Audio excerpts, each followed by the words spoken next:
any of my works that I do. So this podcast episode was curated by just posing a question of why I stopped posting on my yoga page, and like yeah. So there's a lot with that said, and we're going to talk a little bit about how the erasure, replacement, and disconnectedness of our people and where it's led us to be and go, and how we feel about that. Yes. Hello? Yeah, I'm here. Okay. So, as Black people, our story is often characterized as one of progress.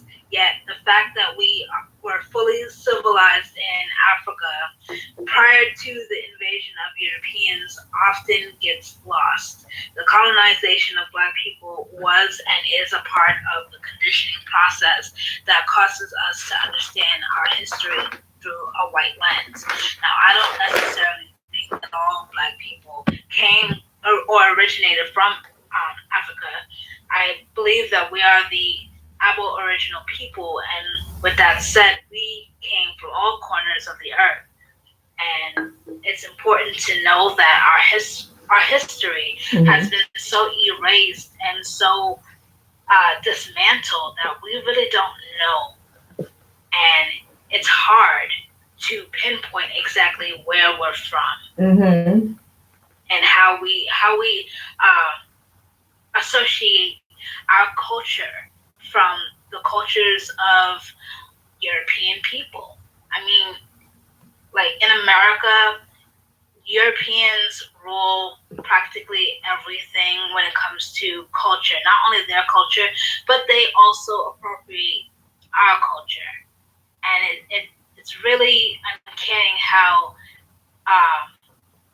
it's really uncanny to think about it in that way, because we don't really know where to go. You know, some of us have practiced Hinduism, Buddhism, Christianity, gospel, all kinds of different sectors. But is that really who we are? Right.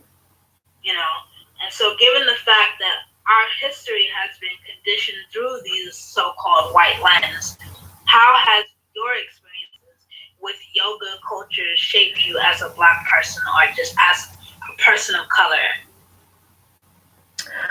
Well, first, let me say that I am just, so happy that I messaged you today and reached out to you, just because, as an energy healer and whatnot, or an energy reader, I could really see the shift in you, and I just had to find out what happened. So I'm so glad that I went with what I could see, and for sure it was something.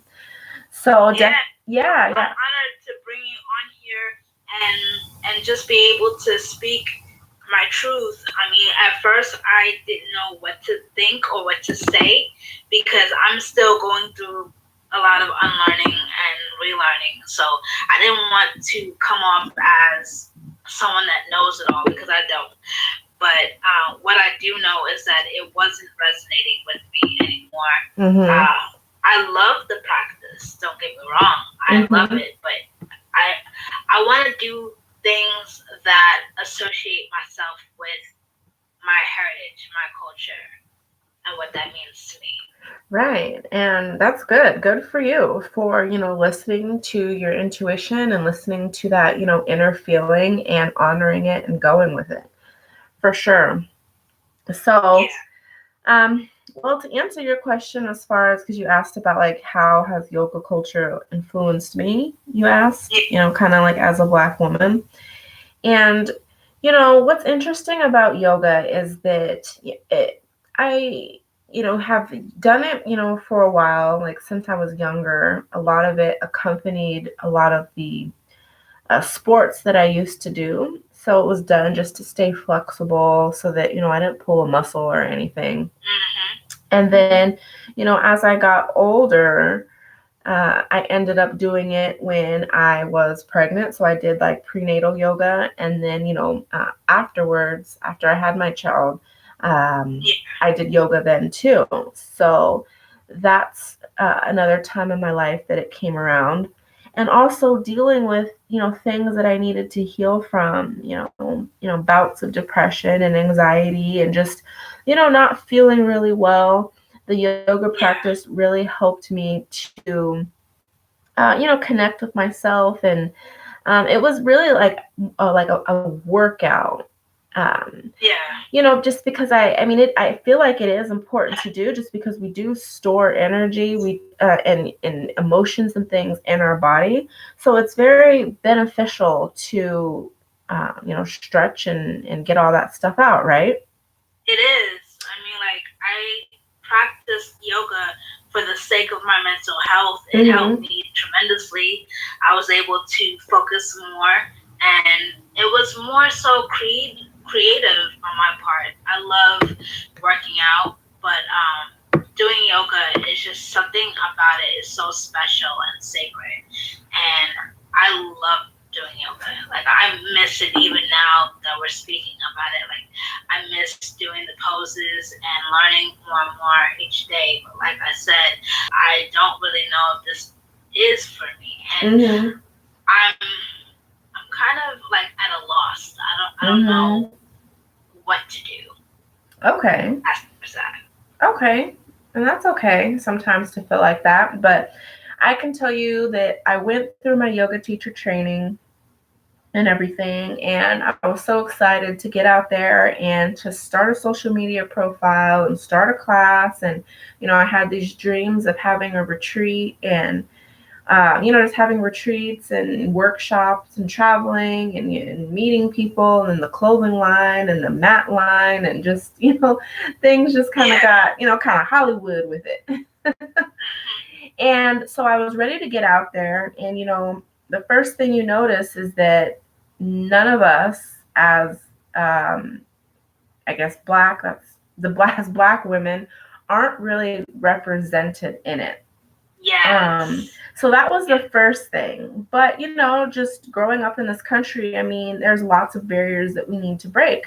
So um, I was like, well, I'll just be someone that does yoga that, other black women will be able to resonate with.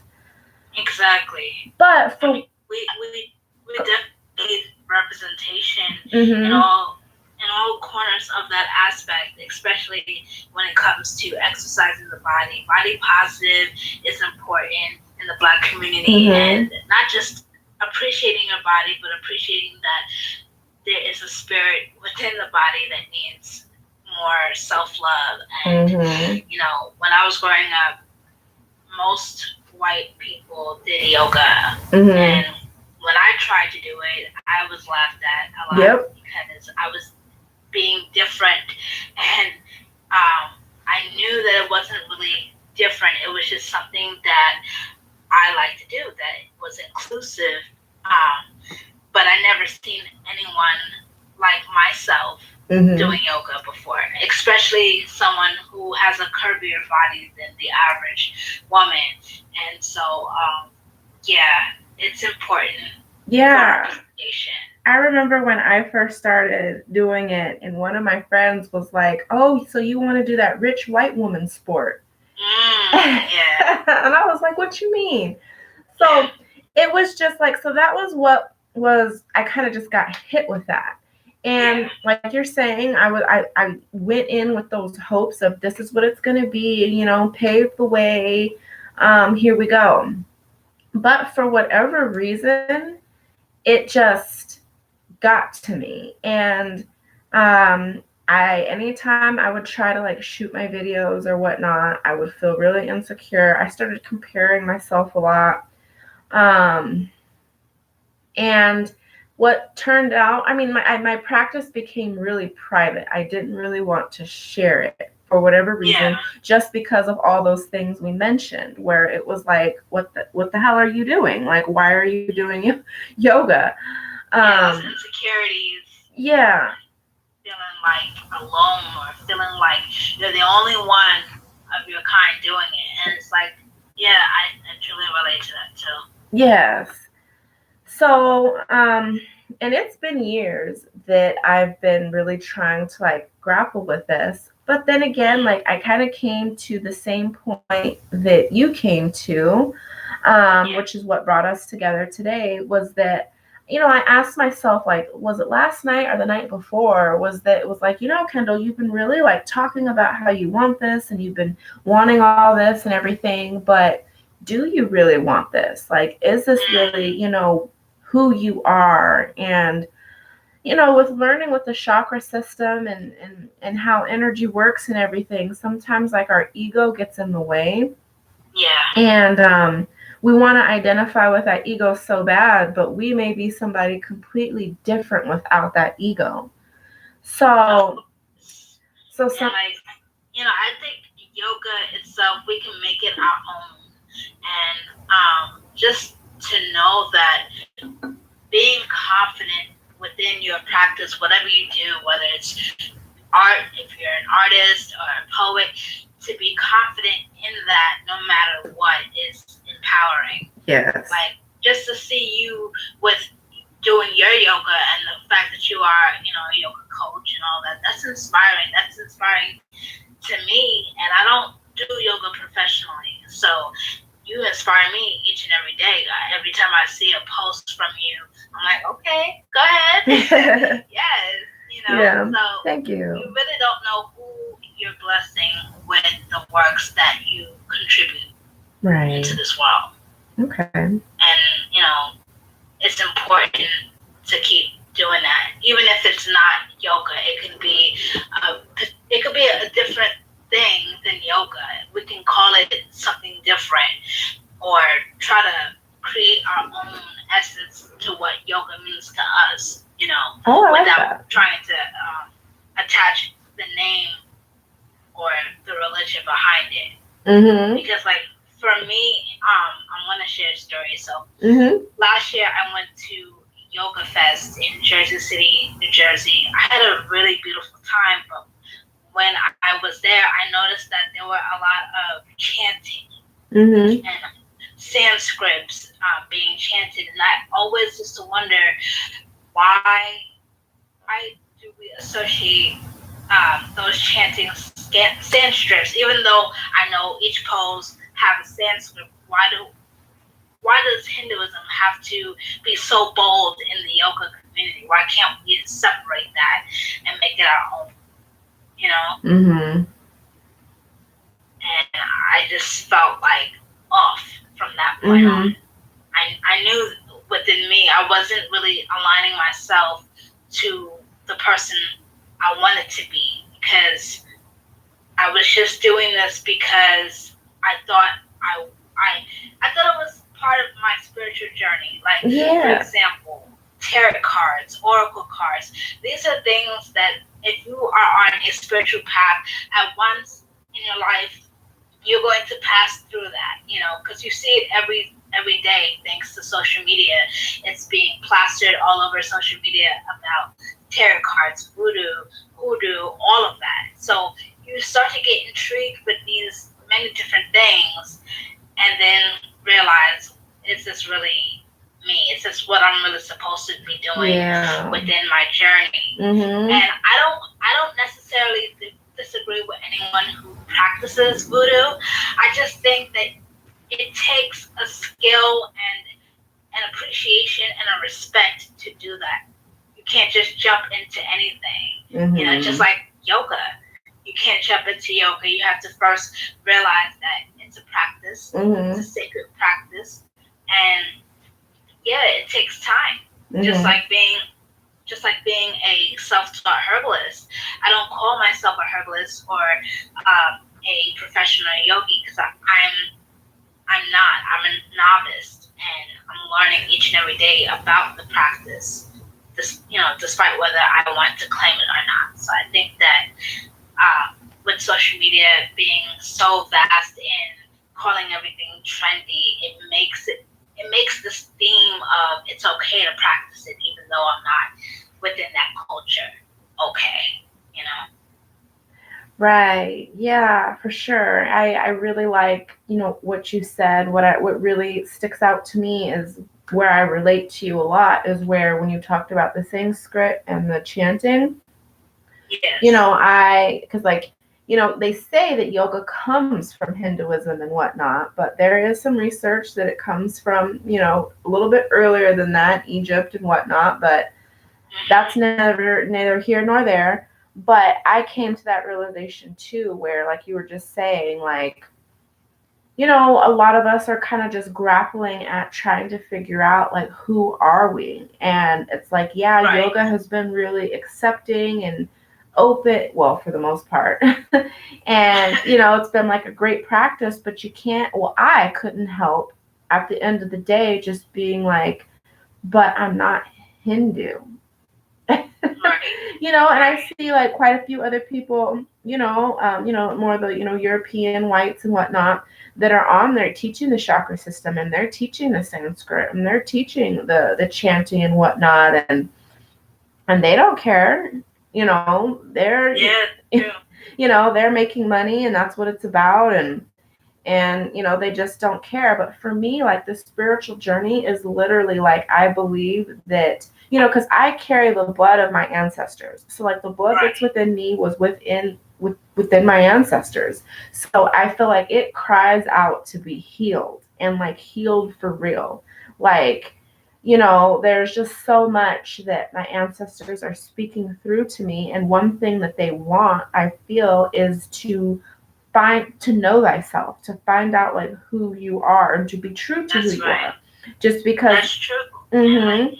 my ancestors also, they push me to be more connected with Mama Earth and Yep. know that I'm also an element, which is a spirit. And being connected to my ancestors make me feel like it's my duty to make sure that as long as I'm on this earth, that I not only find myself and know myself, but I respect my ancestors and what they did to survive and to heal as well. Yes. I mean, we're carrying generations after us, I mean, generations before us, and we're going to carry generations after us. And we literally set the tone for those that come after us. And I want them to know how to heal. I want them to be prepared to heal and to give up their beliefs. Like, I have a lot of beliefs of my own. Some are hardcore, some are not. But I have an open mind and an open heart to understand that I can let go at any time whatever I think is true. Right. Like today we might have these opinions about yoga and correlation with our culture, and tomorrow we could interchange that with something different. So I think it's important to be accountable for what you know and how well you translate that to the world. Being that social media is a vast platform of people who just take things and run with it, I think there should be people like us who are the gatekeepers of our ancestors to actually teach what we've learned, you know. Yes. Yes. And I like how you mentioned, we're having to heal the ones before us and after us. And I would like to get to a point where hopefully the generation after us doesn't have to spend their life healing. You Yes, know, yes. it would be nice if. It would be nice. I mean, but this world is so crazy, Mhm. It has like it's a lot going on in this world, There and is. we just have to, I guess, prepare for whatever happens after us. Exactly. You know, Yes. by just learning and unlearning and relearning and healing and just being healed. Like, I would like to say for once that I'm healed.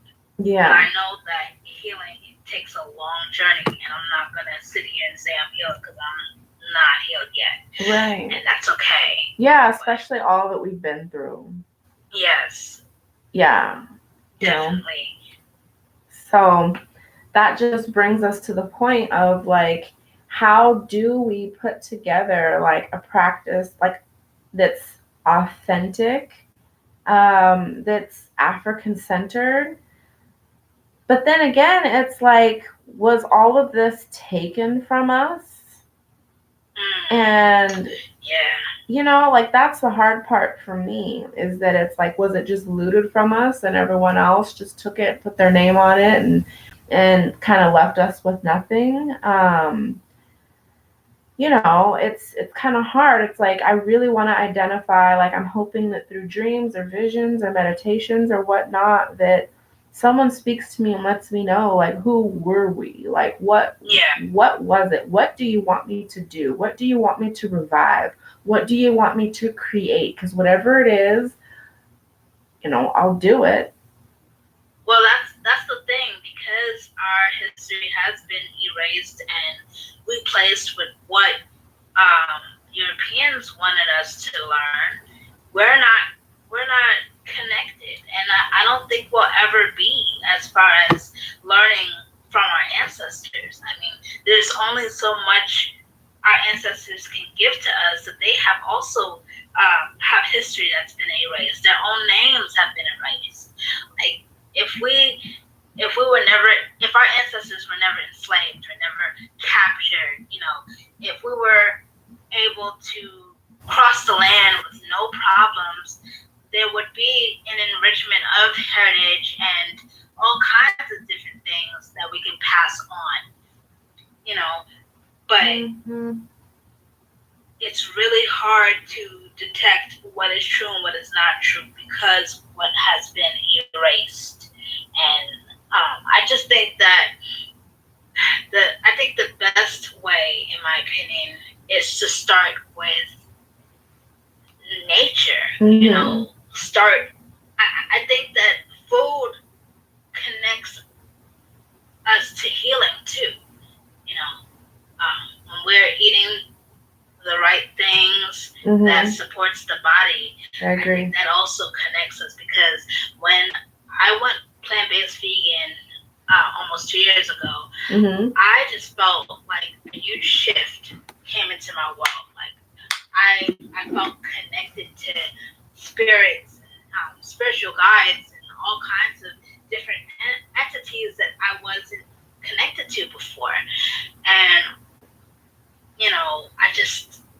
I felt my ancestors and what they wanted for me, what my purpose was, more clear as a plant-based vegan, or just a plant eater. We don't even have to title it. Just to connect with real soul food. Just to connect with real soul food. Yeah. It's also connected to that healing as well. Yeah. Now, what is Kemetic yoga? I know you mentioned it to me before. Oh yeah, when we were talking about that, as far as like, kind of like, are there any niches? I can never say that word. But little cohorts, that are kind of, with Black people in it. But through my research, I found Kemetic yoga. And I forget like the names of like the people that have like the whole teacher training in it, everything. Don't they practice breathing meditation and alignment? They do, yeah. So there's that. And then from what I gather from it is that, and I don't know too much about it. I've done it a little bit, is that they do like some of the poses kind of like what you see on the walls in Egypt.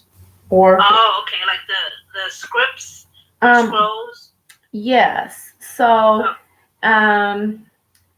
if you can imagine like some of like the sitting, like the kneeling hieroglyphs that are on, they do those. So like, how Mayat, like they have that pose, like how she sits. And she's kneeling down, and then she turns to the side, and she opens her arms wide. Gives you a good visual. But like, so they do things like that. Like they'll do like the Mayat pose, and But it's from what I've seen is that it's generally like slower moving. Um, so, but that's probably the most African centered yoga that I've seen. The more I'm talking to you about it, the more I'm feeling like perhaps I should, research that some more tonight and just see how. Yeah, me too. I Yes. mean, like, that's the thing. Like, knowledge is power, and Mm-hmm. this is just another entity to that. And I'm just so grateful that you mentioned it because I have been looking as well and reaching for something that I can connect with because, I love doing yoga. So, comedic yoga. I've been meditating more. I have been rising in silence, using my voice only when need to. Mm-hmm. And I'm definitely going to, I'm very interested in the comedic yoga and what that exists, what that consists of. Mm-hmm. So that's amazing. Well, I'll tag you. Oh, go ahead. I think we covered most of our discussion, but if you have more to add, you know, you're free to have the platform and speak. Okay. For sure. Well, I think that probably the last thing that I would like to say is that just to wrap it all up is that, from like you were talking about the erasure and all that from our history and just the kind of the chaos that we're kind of in right now of just the pain and the brokenness. I think that. All right. Can you still hear me? Yes. Okay. Sorry, I got a call. Is that our people have been like told that you need to study this and you need to do that. Like there's so much reaching outside of ourselves that we are so far removed with who we are inside.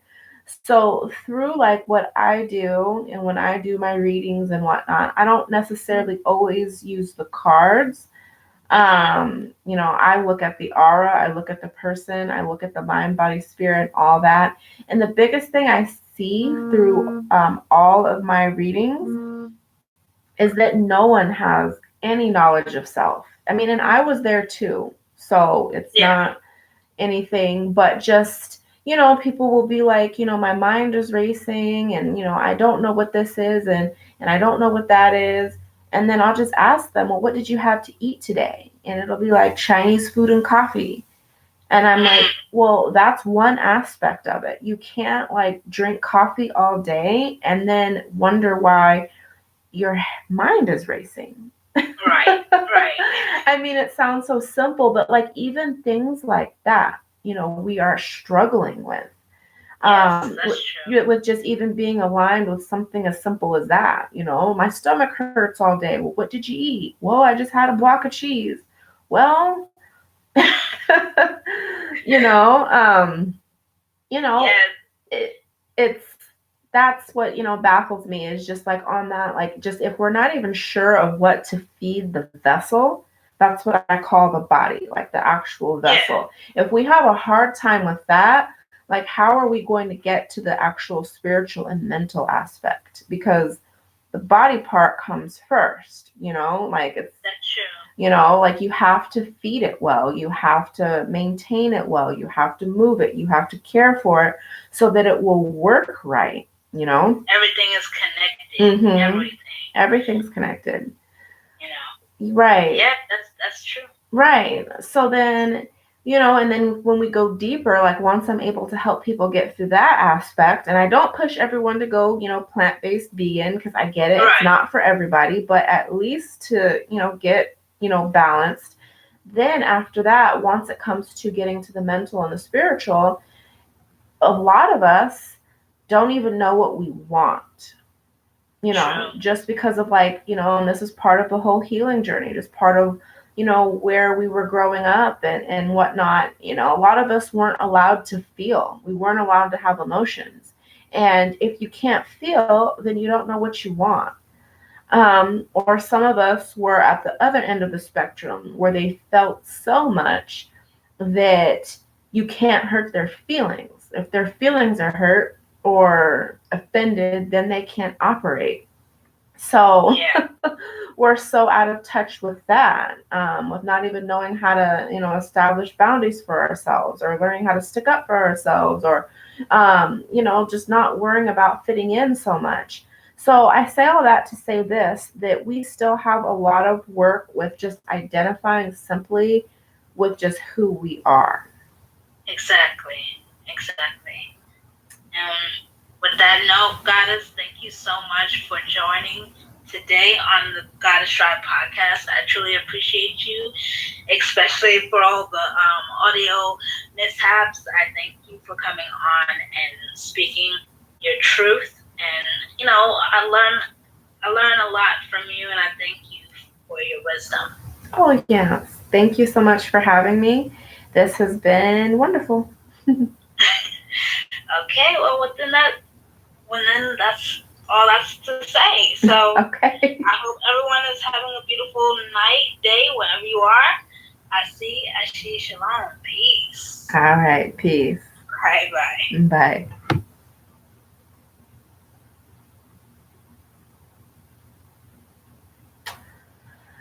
All right. Well, hopefully, y'all were able to hear all of that. Let me know what you think.